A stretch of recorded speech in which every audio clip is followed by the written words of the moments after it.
un deuxième point qu'il a lié au prophète Élie, c'est par rapport au découragement. Qui se souvient d'un épisode où Élie était découragé? Hein? Qui peut raconter rapidement? Si vous avez le passage, hein, retrouvez et puis donnez ça pour que chacun médite.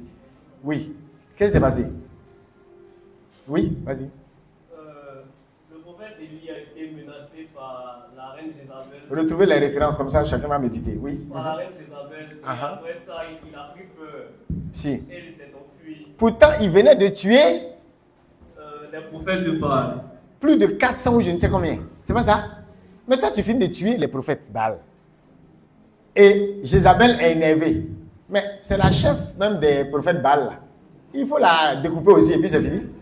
Ou bien, moi je ne comprends pas. Toi, tu as eu le courage de tuer 400. Maintenant, c'est une femme qui dit, toi, si je t'attrape, tu vas voir qu'il y a femme et puis il y a femme. Si tu es garçon, il n'y a qu'à te voir dans la ville encore. Et puis, Élie a fait quoi? Il s'est enfui. Élie a fui. Dis à ton voisin femme.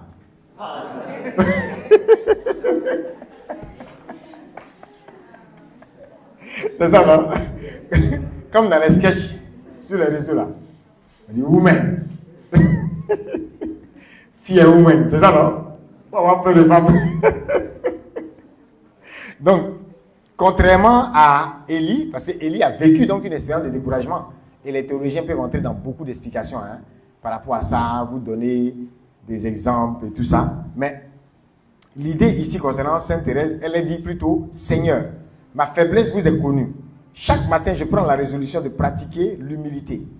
Et le soir, je reconnais que j'ai commis encore bien des fautes d'orgueil. À cette vue, je suis tenté de me décourager. Vous voyez un peu? Mais je le sais, le découragement est aussi de l'orgueil. Vous voyez comment elle tourne la chose? Je veux donc, ô mon Dieu, fonder sur vous seul mon espérance. Puisque vous pouvez tout, daignez faire naître en mon âme la vertu que je désire. Amen fort. Amen. Vous voyez comment les saints la prient. On dirait qu'ils sont dans un plaidoyer. Ce n'est pas nos prières. Je casse et je brise, je pimente. Et je taillade le démon. Toujours on pimente Satan. On le taillade. Mais regardez, c'est une prière intelligente. On n'a pas dit que taillader est mauvais. Hein? On n'a pas dit que casser, briser est mauvais. Mais vous voyez un peu, il y a une intelligence de la foi dans sa prière. On sent quelqu'un qui est en train de plaider avec le Seigneur. Elle dit que j'ai envie de me décourager parfois. Quand je vois que j'ai demandé, regardez la première similitude, c'est la double part de l'amour des saints. Et ici, j'ai demandé ça. Maintenant, je sais que les saints sont des gens humbles. Mais à chaque fois, je vois qu'il y a un peu d'orgueil en moi. Je suis tenté de me décourager. Mais je vois que même ce découragement serait de l'orgueil.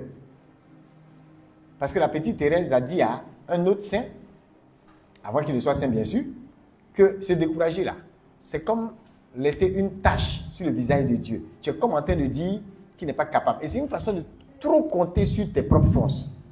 Parce que si c'est sur la force du Seigneur que tu t'appuies, oh, il est mon abri, oh, il est mon espérance, oh, Dieu ma force, l'Éternel est mon berger, il est ma force. Mais pourquoi il est ta force? Et puis maintenant tu dis, je n'ai plus de force. Donc la force du Seigneur est finie comme le sac de riz de 50 kilos. Ah, dis à ton voisin, ah. Donc tu comptes sur quelle force? En réalité, ton découragement là prouve que tu t'es trop appuyé sur toi. Est-ce que vous suivez?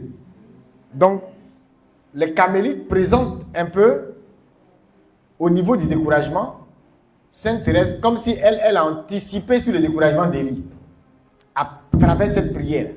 C'est-à-dire qu'elle s'est dit, moi je ne vais jamais me décourager. Et elle le dit. C'est fort, hein? Parce qu'on entend des prédications où on dit, ah, c'est humain. Et c'est vrai que c'est humain. Ça peut arriver. Mon frère, prends courage. Ça montre même quand on se décourage. Mais elle refuse ça. Et elle demande au Seigneur cette grâce-là, de ne pas se décourager, parce qu'elle reconnaît qu'elle a tout mis dans ses mains. Et si c'est avec sa force qu'elle fonctionne, pourquoi donc se décourager comme si cette force-là lui fait défaut? Dis à ton voisin, pourquoi? Qui comprend la logique de Sainte Thérèse? Voilà.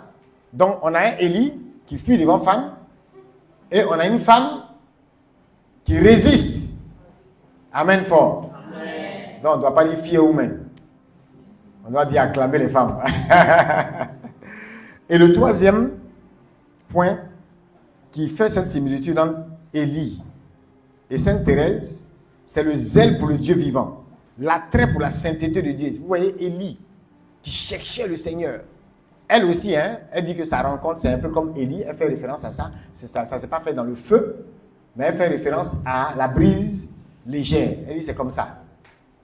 Ces choses avec le Seigneur, son expérience de confirmation, elle attendait ça avec une ardeur, mais ce n'est pas dans le feu, c'est dans la brise légère. Donc là aussi, elle fait référence à Élie.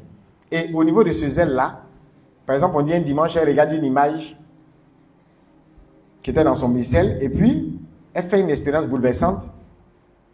Et ce qu'elle dit, le cri de Jésus sur la croix retentissait aussi continuellement dans mon cœur. J'ai soif. Elle entendait ça.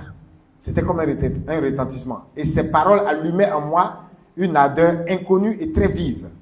Je voulais donner à boire à mon bien-aimé et je me sentais moi-même dévoré de la soif des âmes. Amen. Quand tu vois Élie qui s'en va combattre les prophètes Baal, vous voyez un peu? Après son découragement, il a été réencouragé. Hein? Il a même été nourri et tout ça, par les corbeaux et quoi. Vous voyez un peu. Mais c'est ça, ce zèle. Il n'accepte pas de voir le Dieu vivant, le Dieu d'Israël, être défié. Un peu comme David. Il dit, mais c'est qui cet incirconcis de Goliath là, qui va venir comme ça plaisanter, malmener notre armée? Mais attends, on parle de l'armée du Dieu vivant quand même. Il n'a pas accepté ça, vous voyez un peu. Donc, les saints ont tous cette caractéristique-là. Un zèle pour le Dieu vivant. Le genre de choses qui peut faire que tu peux dire, moi, cette année 2025, tant que je suis dans ce pays, les micmacs bizarres des politiciens pour faire couler le sang innocent, Seigneur, je me porte comme un garant devant toi. Je suis là en ta présence. Utilise-moi comme tu veux. Mais je refuse que le sang innocent coule dans ma nation. Et je suis un prétexte devant toi. Si je me donne en offrande pour que ce sang ne coule pas, il y a une audace que les saints avaient. Et s'il le faut, ces gens-là, s'ils sont là, ils sont capables d'aller parler au président. Il y a des fils des rédemptoristes, hein? Il y a François de Sales, dans un de leurs écrits, il y a une pensée qu'ils donnaient pour les femmes des politiciens. Pour dire, à vous les femmes des hommes politiques. Non, qu'est-ce qu'ils ont dit? Que les femmes des hommes politiques parlent à leur mari.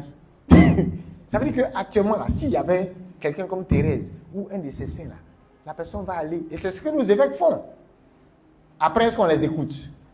Et on veut le résultat qui ressemble à des gens qui ont écouté. Pourtant, on n'écoute pas. Vous suivez? Mais ce n'est pas une affaire de nos évêques seuls. Et beaucoup de chrétiens, on est un peu dans cette posture. On n'est pas en position où ils peuvent nous écouter. Mais il y a des choses. Tu dois te donner cette Pentecôte-là comme une limite. Tu dois te dire Pentecôte 2025. De toute façon, c'est année électorale. Il faut que Dieu puisse me lire aussi. Dans cette dimension d'audace des Saintes Thérèse là, pour que, quelque part, je puisse aussi réclamer les choses qui sont dignes de la sainteté de Dieu. Vous voyez un peu? Donc il y a un zèle, il y a un feu qui dévore l'enfant de Dieu et qui l'emmène à dire, je n'accepte pas cette chose. Je refuse cela. Vous voyez un peu?